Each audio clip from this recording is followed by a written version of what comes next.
Hello everyone, welcome to nine axis. आज के इस वीडियो में हम जानेंगे section 81 of Indian penal code 1860 जो कि बात करता है डॉक्ट्रिन ऑफ नेसेसिटी। सेक्शन 81 क्या बोलता है? Act likely to cause harm but done without criminal intent and to prevent other harm. ठीक है, तो ये साधारण शब्दों में ये बोलता है अगर आप कोई ऐसा एक्ट करते हैं जिसकी वजह से किसी भी तरह का कोई हार्म हो जाए किसी को, पर आपने वो एक्ट इसलिए किया है क्योंकि आप एक बड़े हार्म को बचाना चाहते हैं। ठीक है, तो सिंपल ये है, अगर आप किसी बड़े हार्म को बचाने के लिए कोई छोटा हार्म करते हैं without any criminal intent in good faith तो आपको डिफेंस मिल जाएगा under section 81 of the Indian penal code. For example, ये देखिए बिल्डिंग है, इस बिल्डिंग में आग लग जाती है। बिल्डिंग की छत पे ए है और ए का बेटा है। अब ए के पास यहाँ पे कोई ऑप्शन नहीं बचता है। अब वो क्या करता है, अपने बेटे को यहाँ से उठाता है और नीचे यहाँ स्विमिंग पूल में फेंक देता है। अब स्विमिंग पूल में फेंकने से क्या होता है, ए का जो बेटा होता है मर जाता है डूब के। बट यहाँ पे ए को डिफेंस मिल जाएगा सेक्शन 81 का, क्योंकि यहाँ पे उसके पास कोई दूसरा चारा नहीं था, कोई दूसरा ऑप्शन नहीं था। उसके पास एक ही ऑप्शन था, या तो जल जाए यहाँ पे अपने बेटे के साथ बिल्डिंग के ऊपर, या तो अपने बेटे को उठा के फेंक दे नीचे। उसने अपने बेटे को उठा के फेंका क्योंकि उसने वो काम किस गुड फेथ में किया, बोनाफाइड इंटेंशन से किया। उसका कोई इंटेंशन नहीं था क्राइम कमिट करने का। ठीक है, तो ये होता है सेक्शन 81 जो कि बात करता है डॉक्ट्रिन ऑफ नेसेसिटी के बारे में। ठीक है, अगर आप कोई भी ऐसा हार्म करते हैं जो कि एक बड़े हार्म को बचाने के लिए छोटा हार्म किया गया हो without any criminal intention in good faith, तो वो किसी भी तरह का ऑफेंस नहीं है, वो एक्ट जो है आपका वो अपराध नहीं होगा। ठीक है, हाँ, अदर हार्म टू पर्सन और प्रॉपर्टी दोनों यहाँ पे एप्लीकेबल होंगे। ठीक है, या तो आप किसी पर्सन के हार्म को बचाने के लिए कोई छोटा हार्म करते हो, या तो किसी प्रॉपर्टी के बड़े हार्म को बचाने के लिए आप कोई छोटा हार्म करते हो। ओके, नाउ अब इस एग्जांपल में A has knowledge that it may likely to cause harm. A को नॉलेज थी कि उसने अपने बेटे को छत से फेंका, उसको चोट लग सकती है, उसको हो सकता है उसकी मौत भी हो जाए, पर यहाँ पे उसके पास कोई दूसरा ऑप्शन नहीं था। ठीक है, क्योंकि ऊपर बिल्डिंग पे अगर वो रहता तो उसके पास ये तो तय था कि मरना तो है ही जल के, तो उसके पास एक ऑप्शन था कि शायद बच जाए अगर बेटा, अगर वो नीचे उसको पानी में फेंक दे, शायद कोई बचा ले या खुद तैर के निकल जाए।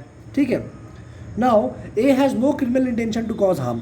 यहाँ पे ए की कोई आपराधिक मंशा नहीं थी। ए ने सोचा नहीं था कि अपने बेटे का खून कर देंगे, नहीं, ए ने ऐसा कुछ भी नहीं सोचा था। वो गुड फेथ में, बोनाफाइड इंटेंशन में अपने बेटे की जान बचाने के लिए उसको वहाँ से ऊपर फेंक दिया।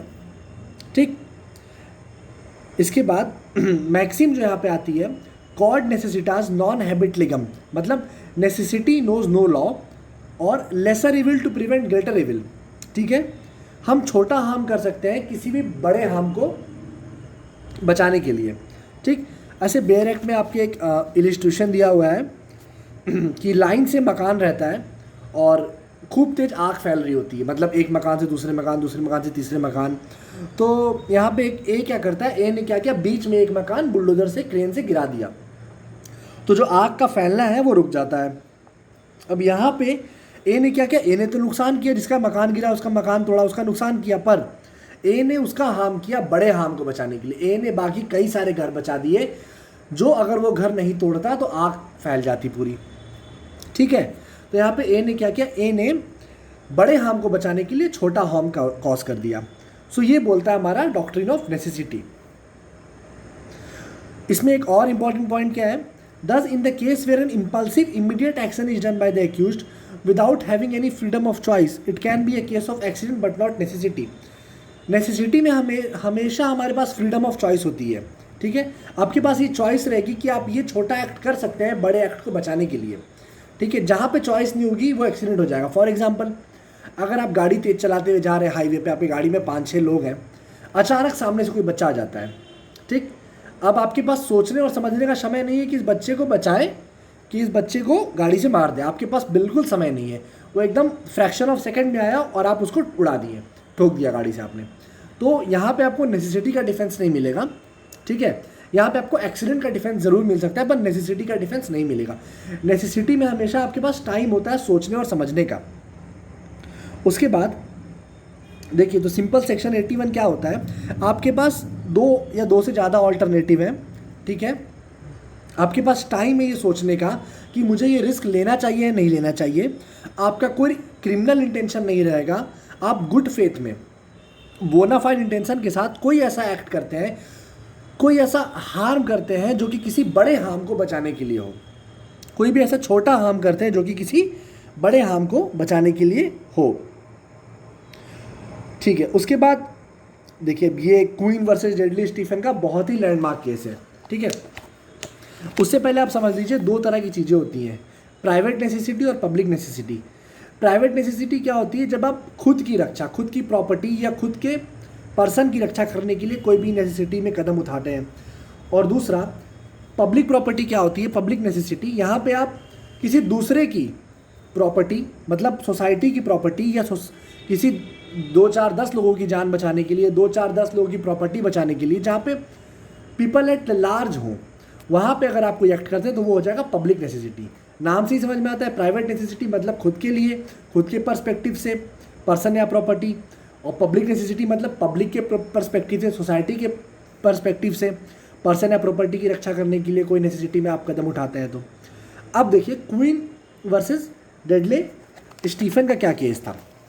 अच्छा ठीक है, यहाँ पे एक और बात कही गई थी important, doctrine of self preservation.